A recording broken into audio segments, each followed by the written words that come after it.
क्या आप भी न्यूमरोलॉजी कोर्स करने के बाद करियर में स्ट्रगल कर रहे हैं? न्यूमरोलॉजी करियर को कैसे सक्सेसफुल बना सकते हैं? बर्थ चार्ट एनालिसिस के दौरान क्या क्या गलतियां हो सकती है और कंसल्टेशन के दौरान किन किन बातों का ध्यान रखना चाहिए? नेम स्पेलिंग करेक्शन में आपको क्या क्या फिल्टर्स लगाने चाहिए? न्यूमरोलॉजी एंड वैदिक स्विच वर्ड के कॉम्बिनेशन से कैसे इफेक्टिव रेमेडीज करके आप बेस्ट रिजल्ट पा सकते हैं? मैं नेत्रावती दुबे, न्यूमरोलॉजी, वास्तु एंड वैदिक स्विच वर्ड कोच आपके लिए लेके आ रही हूँ 10 डेज का ऑनलाइन सक्सेसफुल न्यूमरोलॉजिस्ट प्रोग्राम। इस कोर्स में आप सीखेंगे बेसिक न्यूमरोलॉजी, एडवांस न्यूमरोलॉजी, वैदिक switch words and effective remedies. इसके साथ साथ आप ये भी सीखेंगे कैसे अपने न्यूमरोलॉजी करियर को बूस्ट कर सकते हैं। इस कोर्स के साथ आपको मिलेगा एडिशनल 4 डेज का डाउट क्लियरिंग सेशन, जिसमें आपके सारे डाउट्स क्लियर किए जाएंगे, वो भी फ्री ऑफ कॉस्ट। अगर आप इंटरेस्टेड हैं तो अभी रजिस्टर करिए।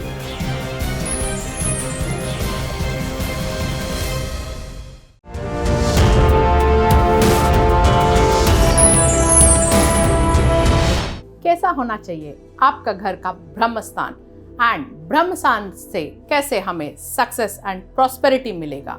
मैं Netravati Dubey, numerology and vastu expert, आज आपको बताऊंगी कि हमें ब्रह्मस्थान को एनहांस कैसे करना है और क्या हम गलती ऐसे कर बैठते हैं जिससे हम लॉस में जाते हैं। इसके पहले कि हम आगे बढ़े, अगर आप मेरे चैनल पर नए हो तो प्लीज़ सब्सक्राइब ज़रूर करिए और अगर वीडियो अच्छा लगे तो लाइक एंड शेयर ज़रूर करिएगा।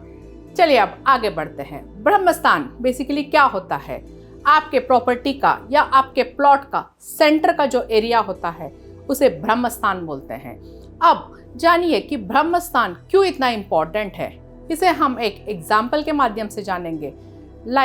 फॉर एग्जाम्पल, जब हम माँ के कोख पे रहते हैं, माँ के गर्भ में रहते हैं, तो बच्चे को ऊर्जा, एनर्जी कैसे मिलता है? माँ के द्वारा नाभि के थ्रू मिलता है। That is the centre point और the source of all the energy. Similarly आपके घर का जो ब्रह्मस्थान है वो सेंटर पॉइंट है, एनर्जी सोर्स है आपके पूरे प्रॉपर्टी का। So it has a direct effect on all the sectors of your life, like HRCM, that is health, relationship, career and money. इसीलिए कहा जाता है कि ब्रह्मस्थान को अगर आप ठीक कर लिया तो आपके सारे सेक्टर्स, लाइफ के सारे स्पीयर्स बैलेंस हो जाते हैं एंड सक्सेस मिलता है। और वैसे भी कहते हैं कि आप अपना पेट ठीक रखिए तो आपका सेहत ऐसे ही ठीक हो जाएगा, राइट? तो आइए अब ब्रह्मस्थान को हम बेसिकली कैसे देखें। आपको अपने प्लॉट या प्रॉपर्टी के सेंटर में खड़े हो जाना है और compass, you can also use the mobile compass as well. Centre में खड़े रहिए, facing towards the door, main entrance. और आप देखिए कि मेन एंट्रेंस कहाँ आता है और सेंटर ऑफ द प्लॉट कहाँ आता है एग्जैक्टली। तो सेंटर में जब आप खड़े हो गए, सेंटर लोकेट कर लिया, तब आप देखिए कहीं सेंटर में बीम तो नहीं आ रहा है, पिलर तो नहीं आ रहा है, या कोई हैवी ऑब्जेक्ट तो नहीं रख दिया है। यूजुअली क्या होता है, ब्रह्मस्थान जो होता है ना 10% ऑफ द प्लॉट एरिया होता है, बट आज के मॉडर्न ज़माने में फ्लैट सिस्टम्स हो गए हैं, तो इसीलिए it's very difficult to keep 10% of the entire plot और property area vacant, that is at the centre. इसीलिए यूजुअली ब्रह्मस्थान पे डिफेक्ट्स पाए जाते हैं एंड ये डिफेक्ट्स असर करते हैं ओवरऑल लाइफ में, सक्सेस में, प्रॉस्पेरिटी में। सो आप चेक करिए, बीम नहीं होना चाहिए, कूड़ा कचरा नहीं होना चाहिए इस एरिया में। चेक करिए कहीं सेंटर स्थान में सीढ़न तो नहीं है। सीढ़न भी होने से आपका ब्रह्मस्थान खराब होता है। और अगर ये सारी चीज़ें हैं ब्रह्मस्थान में, कोशिश करिए उसे लाइट रखिए, कम वेट रखिए। अगर इमेजिन करिए आपके पेट के ऊपर कोई हैवी वेट रख दिया जाए तो आप कितने अनकंफर्टेबल फील करेंगे, राइट? सिमिलर वे, अगर आप अपने प्रॉपर्टी के ब्रह्मस्थान पे वेट रख देते हैं तो बेसिकली इट इज़ द नाभि पॉइंट ऑफ द वास्तु पुरुष, तो अनकंफर्टेबल फील होगा। सो वो क्या करेगा, आपके लाइफ पे इफेक्ट करेगा, आपके लाइफ में डिस्टर्बेंसेस बढ़ेंगी। इसीलिए वहाँ वेट मत रखिए। अगर वेट है, कुछ भी है, तो उसे हटाइए। Some of the houses I have seen well में गो टू कंसल्टेशंस कि बीच वाला एरिया जो है वहीं से स्टेयरकेस बना दिया है।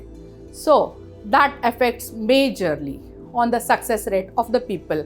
और फिर सब परेशान हो गए हैं, क्योंकि आप सोचिए स्टेयर्स का जो पूरा वेट होता है वो लास्ट स्टेप पे आता है, and that's at the centre of the house which is a major vastu defect. तो आप ऐसी गलती कभी मत करिएगा।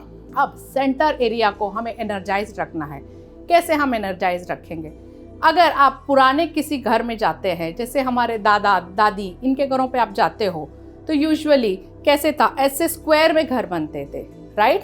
एंड बीच वाला एरिया जो होता था ओपन रहता था, ताकि डायरेक्ट सनलाइट बीच में आ जाए, right? That was the design. So naturally vastu defects eradicate होते थे उस टाइम पे। आप देखिए तब मेडिकल फील्ड इतना आगे नहीं था, फिर भी बीमारियां नहीं थी, बहुत कम लोग बीमारी से मरते थे, एंड द लाइफ और लॉन्गिटिविटी और the strength of these old people was really high because their vastu was well balanced. तो बहुत हो गया तो वो लोग सेंटर में एक तुलसी का पौधा रख देते थे, which is again a positive thing. But अब ये सब तो हमें पॉसिबल नहीं है, तो मैक्सिमम हम क्या कर सकते हैं, सेंटर एरिया को क्लटर फ्री रख सकते हैं, वहाँ पे कोई मेजर वेट वाला ऑब्जेक्ट नहीं रखें, अवॉइड करें।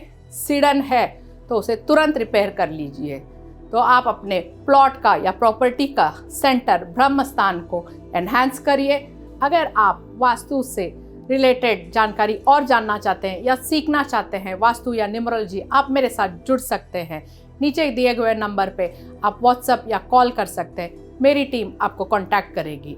उम्मीद करती हूँ ये सब जानकारी आपके लिए बहुत फ़ायदेमंद था।